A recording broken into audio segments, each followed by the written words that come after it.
What's happening in Sudan is a genocide and an occupation by a UAE-backed militia called the RSF, or the Rapid Support Forces. To understand this, we have to go back to the creation of the United Arab Emirates.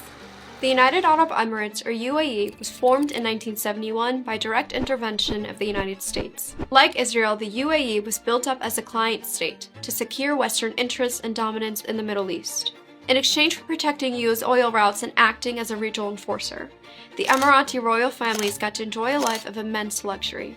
The U.S. supplied weapons, military training, and political backing, ensuring that the Emirati monarchy could hold power without challenge. This arrangement turned the UAE into one of America's most loyal allies in the region, its major defense partner. It all started when oil was discovered in regions that are now Abu Dhabi and Dubai in the 1960s. The U.S. wanted to secure the soil after Britain announced in 1968 that it would draw its military from the region. Unlike in countries like Afghanistan and Iraq, where the U.S. relied on direct military invasions to secure its interests, in the UAE it took a softer colonial strategy, building up loyal monarchies and securing oil through partnerships with the royal family in exchange for protection and luxury. This allowed the U.S. to transform the UAE into a willing defense arm of its empire, hosting bases, supplying weapons, and protecting power across the Middle East and Africa. So in 1971, the US, along with the UK, helped found the Federation of the Seven Emirates, which came to be called the United Arab Emirates. Full citizenship in the UAE was then restricted to people who could trace their lineage back to the royal families. American oil companies like Exxon, Mobil, and Chevron gained privileged access to the UAE's oil reserves. In return, the U.S. made sure those profits flowed back into the royal family wealth and U.S. arms sales.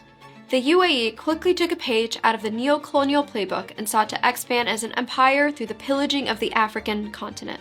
From smuggling minerals out of the Democratic Republic of Congo, to funding wars in Libya, to land grabs in the Horn of Africa.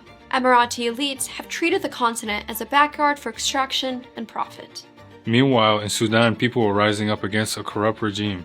In 2018 and 2019, Sudanese masses led a powerful revolution against decades of corruption and mismanagement under previous President Omar al-Bashir. People demanded better standards of living and representative governance. Bashir was eventually removed, but what came after was a fragile transitional period, one filled with hope but also uncertainty. And this is where the UAE saw its opportunity.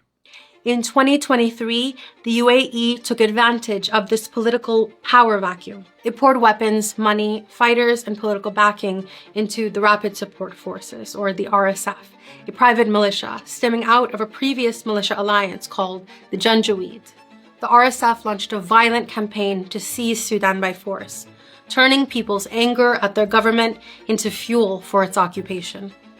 They destroyed infrastructure and wiped out entire lands and family lineages, massacring and displacing local communities at rates never before seen in modern history. The UAE flooded in the resources to make this possible. This wasn't an internal conflict. It was a siege, funded and armed by a foreign power. In return, the UAE has extracted billions of dollars worth of gold and agricultural resources from Sudan, and positioned itself to seize control of vast stretches of land, fueling its wealth while leaving Sudanese communities in ruins. Eventually, early in 2025, the Sudanese military managed to push the RSF out of the capital of Khartoum and out of the Al Jazeera region. The RSF's military defeats throughout central regions resulted in the militia shifting into its current strategy, annexation of the resource-rich west of Sudan. In Darfur and Kordofan, regions already scarred by decades of violence and marginalization under the Bashir regime, the RSF has entrenched itself, carrying out an ethnic cleansing campaign to massacre and drive out the indigenous populations in order to take control of the land and resources. Many in Sudan have taken up arms to fight with the very military they were resisting against in 2019, because it remains the only armed force fighting against the RSF, in determination that after the RSF is expelled, civilian-led transition will continue. The people of Sudan are resisting a brutal genocide and a foreign-backed occupation, orchestrated by the UAE and carried out through its militia, the RSF. But our fight is bigger than Sudan. It is a fight against an imperial system that allows foreign powers to carve up our lands, to steal our resources, and to decide who gets to live in luxury while others are condemned to starvation and terror. Every act of resistance in Sudan is part of a global struggle against neo-colonialism, against the idea that our lives and our futures can be sacrificed for profit and power. Just as we rose up in 2019 against dictatorship, now we rise against an illegal occupation. What will happen in Sudan when we defeat the RSF, when we expel imperial intervention and influence from our lands, when we rebuild our institutions, and when we choose governance led by us, for us.